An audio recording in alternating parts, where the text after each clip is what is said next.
चाहे इस जमाने के मिथिकल एनिमल्स हो या फिर हजारों साल पुरानी मिथोलॉजीज के खतरनाक तरीन मिथिकल क्रिएचर्स, ये सिर्फ इंसान के दिमाग तक नहीं थे बल्कि रियलिटी में इस दुनिया में घूमा करते थे।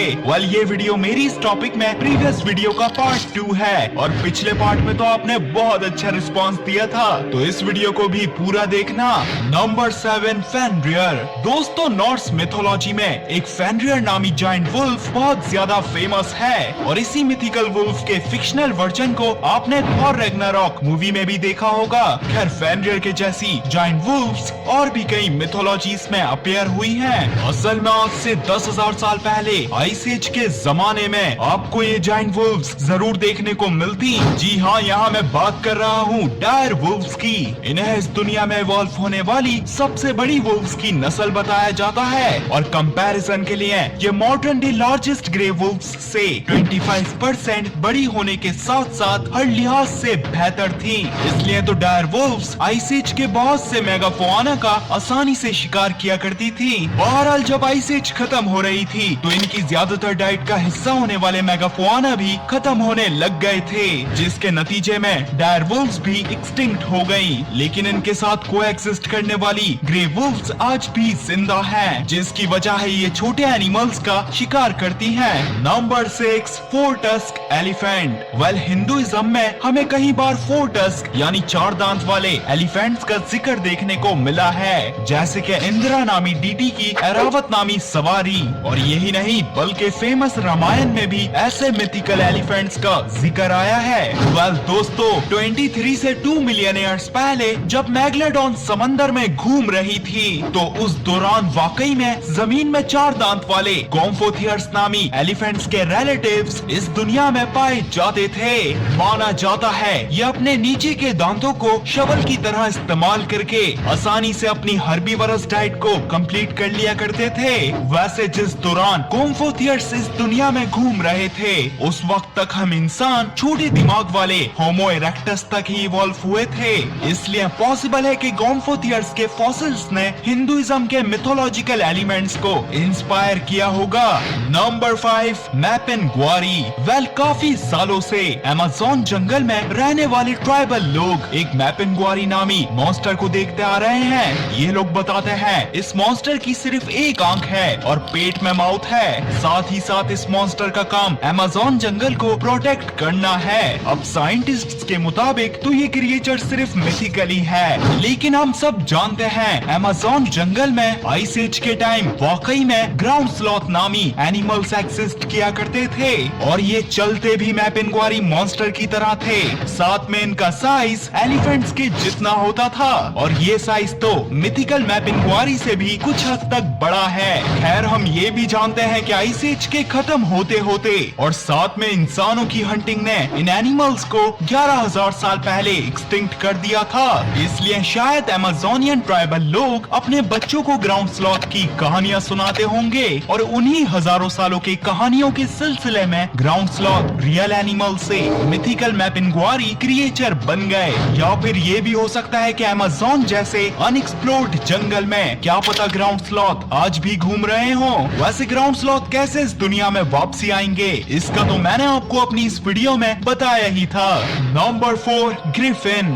ग्रिफिन्स का जिक्र तो 5,000 साल पुरानी मेसोपोटामियन मिथोलॉजी से ही चलता आ रहा है और फिर मजीद ये तकरीबन हर मिथोलॉजी में अपीयर हुए। असल में शुरुआत से ही हम इंसानों का मानना है लायन जमीन के एनिमल्स के बादशाह हैं और वहीं ईगल आसमानों के एनिमल्स के बादशाह। इसलिए जब पुराने लोगों को सेराटॉप्सियन डायनासोर्स के फॉसिल्स पहली बार मिले तो इन्होंने इन्हें फौरन लायन ईगल का हाइब्रिड समझकर ग्रिफिन जैसे मिथिकल क्रिएचर को इमेजिन कर लिया। लेकिन किसको पता था प्रेजेंट डे से सिर्फ 700 साल पहले इंसानियत से दूर न्यूजीलैंड में सच्ची के ग्रिफिन्स पाए जाते थे। जी हाँ, हास्ट ईगल्स नामी इस दुनिया की सबसे बड़ी और खतरनाक तरीन ईगल की स्पीशीज किसी ग्रिफिन से कम नहीं थी। और तो और ये जाइंट ईगल्स इस दुनिया के टॉलेस्ट बर्ड्स मोआ का शिकार किया करते थे। वैसे मोआ का वेट अराउंड 250 केजी था और वहीं एवरेज इंसान का वेट 60 केजी होता है। इसलिए हास्ट ईगल को इंसानों का शिकार करने में कुछ खास प्रॉब्लम नहीं होती। बहरहाल अराउंड 13 1500 एडी में जब माओरी लोग पहली बार न्यूजीलैंड आए थे। वही माओरी जिनका आपने रिसेंटली हाका डांस भी देखा होगा। तो इन्होंने हास्टीगल की मेन डाइट मोआ का पूरी तरह से शिकार करके उसे एक्सटिंक्ट कर दिया था, जिसके नतीजे में हास्टीगल भी एक्सटिंक्ट हो गए। नंबर 3, कापा। दोस्तों, अगर आपने भी अपने बचपन में डोरेमोन कार्टून देखा है तो आपको याद होगा हमें इसमें कई बार कापा नामी मिस्टीरियस क्रिएचर दिखाया गया है। वेल, कापा रियलिटी में जापानीज मिथोलॉजी का हिस्सा है। जापानीज लोगों के मुताबिक ये मिथिकल क्रिएचर किसी जायंट टर्टल की तरह दिखाई देता है और इसका पसंदीदा काम बच्चों को किडनैप करना और इंसानों को पानी में डुबोकर कच्चा खाना है। वेल, अगर डायनासोर्स के जमाने में एग्जिस्ट करने वाला आर्केलॉन नामी कापा जैसा टर्टल अभी जिंदा होता तो शायद ये इंसानों के साथ कापा वाला ही हाल करता, जिसकी वजह ये है कि आर्केलॉन इस दुनिया में डिस्कवर होने वाली अब तक की सबसे बड़ी टर्टल्स की नस्ल है, जिनका साइज 15 फीट तक होता था। ये साइज बराबर है होंडा सिविक के।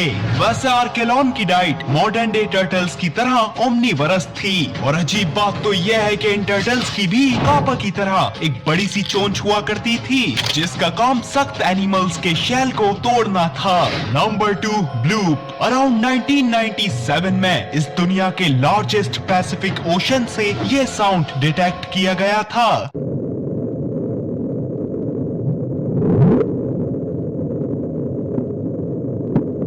ये साउंड इतनी ही दूर से आया था जितना नेपाल से लेके जापान तक का फासला है। खैर, स्टार्टिंग में तो साइंटिस्ट का मानना था ऐसी कोई आवाज डीप सी क्रिएचर ही निकाल सकता है और इतनी आवाज निकालने के लिए इसका साइज तकरीबन ब्लू व्हेल से तो 100 गुना बड़ा होना जरूरी है। और यूं इसी स्पेक्यूलेशन से हमारे सामने ब्लूप जैसा मॉडर्न मिथिकल क्रिएचर आना शुरू हुआ था। पर हाँ, बाद में रिवील हुआ कि ये एंटार्क्टिका में कुछ जाइंट आइसबर्ग्स के ओशन में पिघलने की आवाज थी।